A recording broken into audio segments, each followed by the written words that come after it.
সকালে ঘুম থেকে উঠতে দেরি হয়ে গেলে পরিবারের সবার জন্য ১ কাপ আটা আর একটা আলু দিয়ে এই মজাদার নাস্তাটা ঝটপট বানিয়ে ফেলতে পারেন। সবাই কিন্তু অনেক বেশি পছন্দ করবে। এখানে আমি একটা সিদ্ধ আলু আগে থেকে গ্রেট করে নিয়েছি। শুকনো মরিচ কুচি, কাঁচামরিচ কুচি, ধনিয়া পাতা কুচি, লবণ, হলুদ, মরিচ সবকিছু দিয়ে ভালো করে মিক্সড করে নেব। এখানে আমি ১ চামচ চিনিও দিয়েছি, শুকনো মরিচের গুঁড়াটাও কিন্তু দিয়েছি। আপনারা চাইলে চিনিটা স্কিপ করতে পারেন। তারপরে আমি ১ কাপ আটা দিয়ে এগুলাকে ভালো করে মিশিয়ে নেব। আশা করি ভিডিও ভালো লাগবে। ভালো লাগলে শেয়ার করে দিবেন। আর আপনারা ভিডিওটাকে কোথা থেকে দেখছেন অবশ্যই কিন্তু জানাবেন। ঠান্ডা পানি দিয়ে আমি একটা বেটার তৈরি করে নিলাম।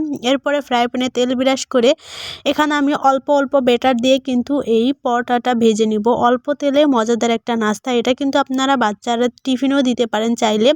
অনেক বেশি খুশি হবে। আর ঘুম থেকে উঠতে দেরি হয়ে গেলে তো এমন একটা নাস্তা থাকলে পরিবারের সবাই অনেক বেশি আনন্দ করে খাবে। দেখেন কত সুন্দর হয়েছে। আপনারা কিন্তু অবশ্যই একবার হলে এভাবে ট্রাই করবেন। সবাই